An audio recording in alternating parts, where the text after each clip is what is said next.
सद्यस्थिती काय आहे, कधीपर्यंत स्मारक पूर्ण होईल?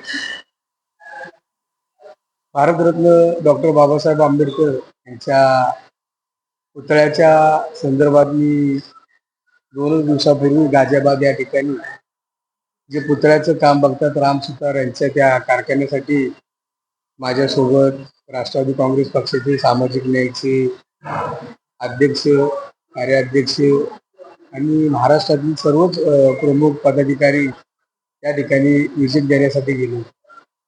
तसं बघितलं तर मी मागच्या वर्षी या कारखान्यासाठी व्हिजिट दिली होती. खरं तर 1 वर्ष पूर्ण होत असताना की बाबासाहेबांचा पुतळा आणि त्या पुतळ्याचं काम कुठपर्यंत आले हे पाहण्यासाठी मी राष्ट्रवादी काँग्रेस पक्षाच्या माझ्या सर्व पदाधिकाऱ्यांना घेऊन त्या ठिकाणी व्हिजिट केली. प्रत्यक्षात काम बघत असताना आता जे काम झालेले ते जवळजवळ 45 ते 50% काम झालेले. उर्वरित काम जे त्याची अपेक्षा अशी आहे की 2027च्या अखेरपर्यंत ते काम पूर्ण व्हायला पाहिजे. पण तथापि ज्यांना ते काम दिलेले राम सुतार म्हणून त्यांचे चिरंजीव आता ते काम पाहतात. खरं बघितलं तर ज्यावेळेस हे काम दिलं होतं त्यावेळेस ब्रांचचा दर हा 850 रुपये त्या टायमाला कोट केला होता. आज जवळजवळ 2018 नंतर काम दिल्यानंतर शापूरजी पालन म्हणून जे कॉन्ट्रॅक्टर आहे NSRDCच्या अंतर्गत ते काम पाहिले गेलेले. वास्तविक बघितलं तर आताच्या कामाची दर आणि पूर्वी दिलेले काम त्या कामाच्या दराची तफावत खूप आहे. तर राम सुतार यांचे जे चिरंजीव आहे ते काम पाहत असताना काल मी त्यांच्यासोबत चर्चा केली. तर चर्चा आणखी असं निष्कर्ष त्यातनं निघतोय की जे काम ते आता हे करते आणि पूर्वी दिलेला त्यांना दर तो दर आणि आत्ताचा दर ह्याच्यामध्ये खूप तफावत आहे. तर महाराष्ट्र शासनाचे मुख्यमंत्री राज्याचे मुख्यमंत्री देवेंद्रजी फडणवीस असतील, उपमुख्यमंत्री एकनाथजी शिंदे असतील, उपमुख्यमंत्री सुनेत्राताई पवार असतील आणि सामाजिक न्यायाचे मंत्री संजय शिरसाट यांच्या समवेत सर्वांचीच मग कॉन्ट्रॅक्टर असेल, सुतार असतील आणि शापूरजी पालनचे जे मेन पदाधिकारी किंवा कॉन्ट्रॅक्टर असतील, MSRDCचे अधिकारी असतील, या सर्वांची संयुक्त बैठक घेतल्यानंतर असा माझा विश्वास आहे की आदरणीय मुख्यमंत्री साहेब जो दराची तफावत दिल्यानंतर त्या पुतळ्याच्या कामाला खऱ्या अर्थाने गती मिळेल. यामध्ये दराची तफावत मुख्यमंत्र्यांनी द्यावी असं तुम्ही काही मागणी करणार आहात का? आणि बैठक साधारणतः कधीपर्यंत अपेक्षित आहे? नाही, आता तर आज मी या ठिकाणी गेल्यानंतर पुढच्या आठवड्यामध्ये साधारणतः मुख्यमंत्र्यांसोबत आणि दोन्ही उपमुख्यमंत्री असतील, सामाजिक न्यायाचे मंत्री असतील, कॉन्ट्रॅक्टर असतील, सुतार, MSRDCचे आमचे अधिकारी असतील आणि ज्यांना हे काम दिलेले शापूरजी पालनजीचे त्यांचे पण अधिकाऱ्यांसोबत जॉईंट मिटिंग घेतल्यानंतर लवकरात लवकर निधी उपलब्ध करून देतील अशी आशा. तफावत निर्माण झाली पहिला मुद्दा. आणि दुसरा मुद्दा त्याची कारण काय आहेत ही तफावत निर्माण होण्याची? सरकारकडून जर फंडिंग दिलं जाते तर नेमके कुठे? नाही, ज्या वेळेस त्यांनी टेंडर कोट केलं होतं त्यावेळेस ब्रांचची किंमत होती 850 रुपये असताना आता जवळजवळ ती 1750 रुपयापर्यंत ती किंमत गेलेली. कालांतराने तुम्हाला आम्हाला माहिती की आता सध्या युद्धाचं सावट आहे. ब्रांचची मागणी करत असताना ज्या अडचणी येणार आहे तर 1700 पेक्षाही त्याची किंमत वाढण्याची शक्यता आहे. कामगार काम करत असताना कामगारांना दिला गेलेला रोजगार, कामगारांमध्ये झालेले पगार वाढ या सर्व गोष्टीचा अभाव असल्यामुळं ही जी तफावत आहे ती तफावत भरून निघल्यानंतरच ज्या अर्थी ते अनिल सुतार म्हणून काम बघतात त्यांनी आश्वासन केलेले की लवकरात लवकर जर तुम्ही जी तफावत आहे तो तफावत मधला जो दर आहे तो जर मिळाला तर कामाला गती प्राप्त होईल. कुठेतरी यामध्ये आणखीन एक मुद्दा असा आहे की अर्थ खातं अजित पवारांकडे होतं, तुमच्याच पक्षाकडे होतं, आता ते मुख्यमंत्र्यांकडे गेले. कदाचित ते तुमच्या पक्षाकडे परत आलं तर ही तफावत लवकर भरून नाही, पण आदरणीय मुख्यमंत्री या गोष्टीसाठी मदत करतील. त्यामध्ये असा हेवा देवा करण्याचा काही अर्थ नाही की राष्ट्रवादी काँग्रेसकडं अर्थमंत्री होतं आता मुख्यमंत्री देवेंद्र फडणवीस यांच्याकडे गेलेले, तसे काही नाही. जी वास्तू त्या ठिकाणी उभी राहणार आहे ती आंतरराष्ट्रीय दर्जाचं स्मारक त्या ठिकाणी होणार आहे. जवळजवळ तुम्हाला त्या स्मारकाची जर उंची जर बघितली तर 350 फूट स्मारकाची उंची आहे आणि खालचा जो बेस आहे त्याची 100 फूट उंची. जवळजवळ इतिहास म्हणजे महाराष्ट्रातच नव्हते देशामध्ये एक जागतिक स्मारक म्हणून त्याच्याकडे पाहिलं जाणार आहे. पण बरोबर, तुम्ही म्हणताय दरवर्षी तुम्ही म्हणजे- वारंवार मागच्या काही दिवसांपासून या स्मारकाची चर्चा होते. लवकर झालं पाहिजे मागणी आहे सगळ्यांची किंवा होईल अशी अपेक्षा आहे. डेडलाईन का ठरवून दिली जात नाही की या तारखेपर्यंत हे स्मारक होईल अशी नाही, deadline- आता ती डेडलाईन तशी ठरवून देता येणार नाही की त्याच्यानंतर तुम्हाला सांगू का ब्रांच असेल, ब्रांचच्या दरामध्ये रेट असेल, ज्यांना सुतार हे सगळं म्हणून उपलब्ध करून देण्यासाठी सरकार आहेच तर ना. सरकार आता ह्या टायमाला आम्ही गेल्यानंतर मुख्यमंत्री साहेबाला सर्व शिष्टमंडळ त्या ठिकाणी भेटणार आहे आणि सर्वजण विनंती करणार आहे.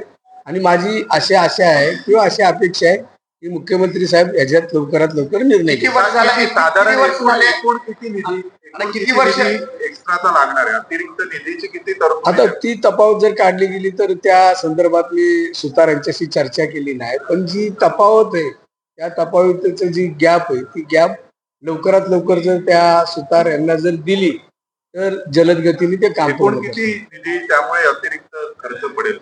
जो निधी त्याच्यातनं लागणार आहे तो निधी मुख्यमंत्री साहेबांकडे आम्ही विनंती करून देऊ. आधी ब्रॉन्झची किंमत 850 होती, आता 1750 आहे. युद्धाच्या पार्श्वभूमीवरती आणखी वाढणार आहे. आता फक्त ब्रॉन्झचा प्रॉब्लेम आहे की इतरही जे नाही मेटल नाही आहेत त्याच्या पण तुटवडा आहे, त्याची पण आता किंमत कॉपर म्हणून पण आहे, कॉपरचाही दर वाढलेले त्याच्यामध्ये म्हणजे जितक्या bronze प्रमाणात पण ब्रांच आणखी पण जितक्या प्रमाणात ब्रांच लागणार आहे त्याच्या 25% कॉपर लागणार आहे. कॉपर लागल्यानंतर कामगारांचा पगार पण लागणार आहे. ज्या ठिकाणी हे काम चालू आहे, त्या कामगारांचा पगार लागणार आहे. बाकीच्या सर्वच दरामध्ये तफावत आहे. बरं, हे वाढलेले दर आहेत युद्धाची पार्श्वभूमी किंवा काय असतील हे आत्ताचे आहेत, बरोबर.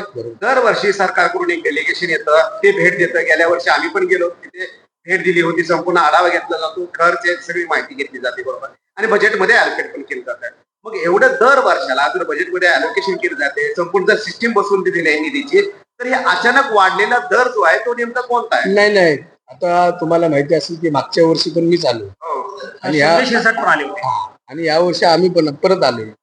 मागच्या वेळेपेक्षा या वर्षी पुतळ्याच्या कामामध्ये बऱ्या प्रमाणात गती आली. किती टक्के झाले काम? तर माझ्या अंदाजे 45 ते 40% काम झाले. किती वर्ष लागलेत तेवढे काम करायला? तर मला वाटतं 2018 नंतर आता बघा मी उपाध्यक्ष पद स्वीकारल्यानंतर मला येऊन 1च वर्ष आले. 1 वर्ष झाल्यानंतर मी परत पुन्हा 1 वर्षाने त्या ठिकाणी आले. माझी अशी अपेक्षा आहे शासन सर्व तऱ्हेने त्यांना मदत करणार आहे.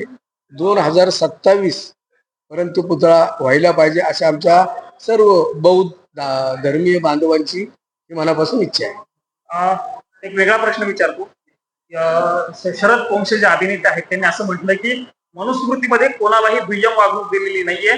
मनुस्मृती ज्यांनी जाळली त्यांनी मनुस्मृती वाचलेलीच नाही जाणाऱ्यांनी, आणि जर वाचली असती त्यांनी तर ती जाणूच शकली नसते. त्या संदर्भात माझ्याकडे अजून ती काही माहिती आलेली नाही. संपूर्ण माहिती घेतल्यानंतर त्याच्यावर भाष्य करणं उचित राहील.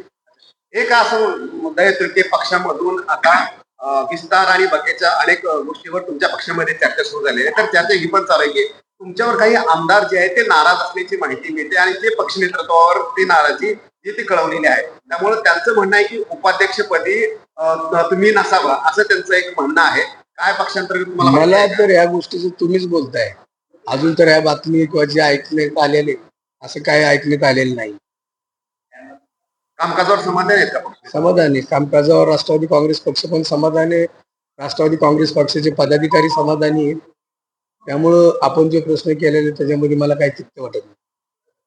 तर कालच भाजपचे मुंबईतील नेते मोहित कंबोज यांच्या घरातील एका खासगी आयोजनामध्ये आदित्य ठाकरे, सुप्रिया सुळे दिसलेले आहेत. तुम्ही कसं पाहताय आकडे? शेवटी राजकीय क्षेत्रामध्ये काम करत असताना प्रत्येक नेत्यांचे प्रत्येक लिडरचे एकमेकाशी सलोख्याचे संबंध असतात. त्या संबंधाच्या दृष्टिकोनातूनच ते लोक त्यांच्या कार्यक्रमाला गेले असतील. ओके. तुमच्या पक्षाच्या विलिनीकरणाच्या दोन्ही राष्ट्रवादीची चर्चा पुन्हा एकदा जोर धरताय. काल तुम्ही त्याच्यावर भाष्य केलं, तुमच्या 1-2 आमदारांनी भाष्य केलंय. तर हे भाष्य करणं म्हणजे परत एकदा नवीन आंधी सुरू आहे का? पक्ष विलिनीकरण करण्याचा सर्व अधिकार राष्ट्रवादी काँग्रेस पक्षाचे राष्ट्रीय नेते, महाराष्ट्र राज्याचे उपमुख्यमंत्री आदरणीय सुनीताताई वहिनी यांना दिलेला आहे. त्यामुळे तो जे निर्णय घेतील तो आमच्या सर्वांना मान्य असेल. आता आताच्या या सगळ्या पार्श्वभूमीवर जे युद्ध चाललेलं आहे, एलपीजीचा तुटवडा आहे अनेक ठिकाणी आणि अंतर्विजेचा पण तुटवडा जाणून येतोय.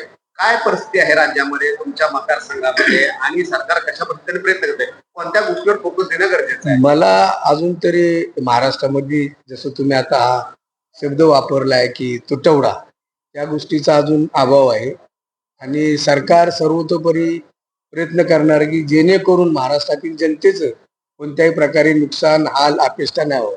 तुमचे मंत्री छगन भुजबळ यांनी सांगितलं इथे 2 दिवसापूर्वी की आता केरोसिन पण पेट्रोल पंपावर विकायची वेळ आलेली आहे आणि पुढच्या 3 महिन्यामध्ये एलपीजी आणि याला पर्याय बघावा लागणार आहे कारण परिस्थिती जी आहे ती बिकट होणार आहे. तो सर्व शासनाचा निर्णय. खात्याचे मंत्री म्हणून भुजबळ साहेबांनी जे निवेदन केलेलं आहे, शेवटी अन्नधान्य पुरवठा मंत्री ते, त्यांना अपेक्षित असेल की केरोसिनचा तुटवडा होत आहे, त्या दृष्टिकोनातून त्यांनी ते संभाषण केलं असेल की रेशन खात्यामार्फतही केरोसिन पूर्वी पण देत होते, जर तुटवडा झालाच असेल तर तेही देतील ना. मंगलप्रभात लोढा यांनी पण पत्र लिहिलेलं आहे आणि तुटवड्या संदर्भातची नाराजी ती व्यक्त केली हे सरकारच्याच एका मंत्र्यांनी सरकार कोणत्याही परिस्थितीमध्ये महाराष्ट्रातील जनतेच्या पाठीशी मजबूतपणे उभे राहणार आहे आणि जेणेकरून महाराष्ट्राच्या जनतेचा हाल अपेष्टा होणार नाही त्याची सर्व खबरदारी महाराष्ट्र राज्य सरकार घेणार आहे. एक